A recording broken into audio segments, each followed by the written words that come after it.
What's up, guys? Does your drone footage look like garbage? Well, there's probably a reason for that. Actually, there's probably one of 8 reasons for that. So in this video, I'm going to talk about 8 reasons why your drone footage might look like garbage and how to fix it. The first reason is you're shooting at the wrong time of day. There's pretty much only 2 hours in an entire day where I'll fly my drone, and it's the hour after the sun rises and the hour before it sets.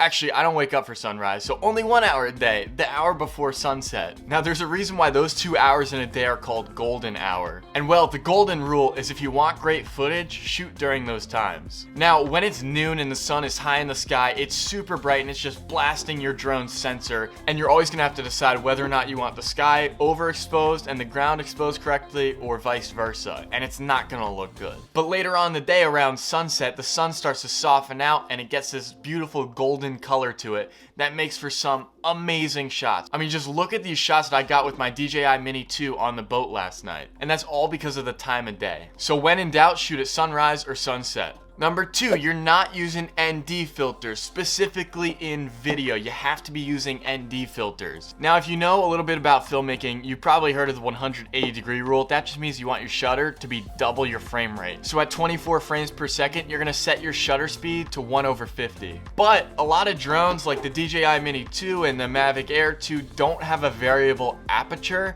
so your only option on a sunny day is to crank up your shutter speed above the 180-degree rule. It's not that big a deal on slow moving shots, but when you're trying to do fast moving or when you're close to your subject, it's a very noticeable, like, jittery effect. So for true cinematic quality, you need to be using ND filters. Number 3, your shots have no context. I know that shot of the trees from above looks so cool, and the color, the saturation, so nice, but no one cares about that shot if they have no context behind it. So what you want to do, if you're shooting a very specific subject, like a lighthouse or a pier, get your shots of that, but also get some context from a lot further away. So the big thing here, if the shot doesn't match the context of the sequence, cut it out of the video. Now, number 4, the movements you're making with the drone aren't dynamic shots. I'd bet money on the fact that the first shot you took with your drone when you got it is you stepped out of your house, you shot it straight up, and you just spun in place, checking out your surroundings. That shot is never gonna look good where you just sit in one spot and pan side to side. And there's a reason why these single movement shots don't look as good, and that's because they're very rigid. They're not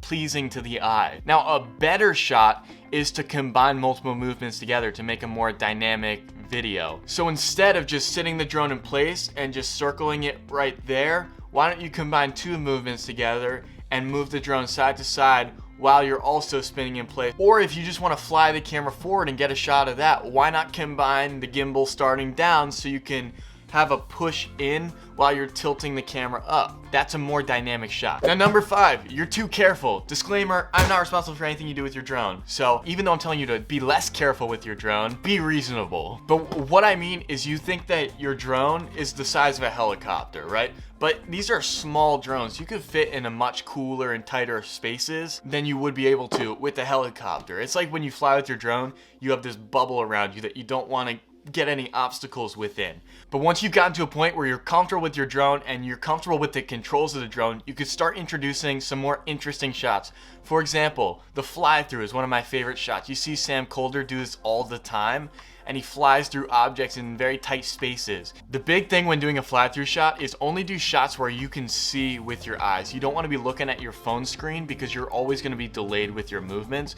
So you want to be watching the drone with your eyes going through the object so you can adjust in real time as opposed to looking through the screen. Now, number 6, you need to switch up your levels or your altitude. I see a lot of drone sequences and they put back-to-back shots, and they're cool dynamic shots, but they're all like at the same altitude in a row.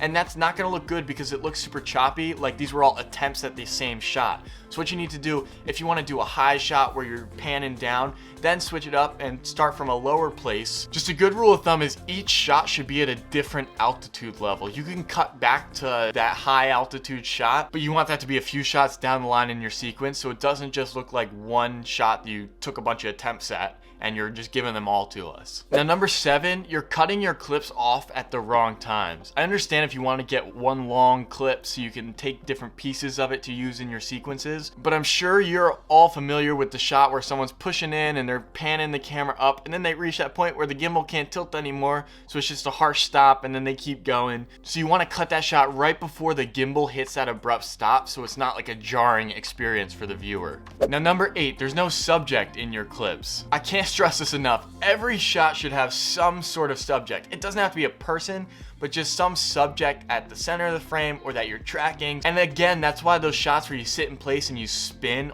don't look good, because you don't know what you're looking at. Your eyes just bouncing around the image as you're moving about. But if you're keeping a mountain as your subject in the center of your frame, and then you do your pans and your rotations and your tilts all to reveal or center that mountain, I know what I'm supposed to be looking at, and everything else is context for that scene. Well, guys, these were 8 tips to instantly improve your drone footage if it looks like garbage right now. Now, if you got some value out of this, maybe just a little bit, like you want to take 1 or 2 tips from this, then go down there, hit that like button, and we'll call it even. No debts owed. With that being said, I'll see you guys in the next one. Peace.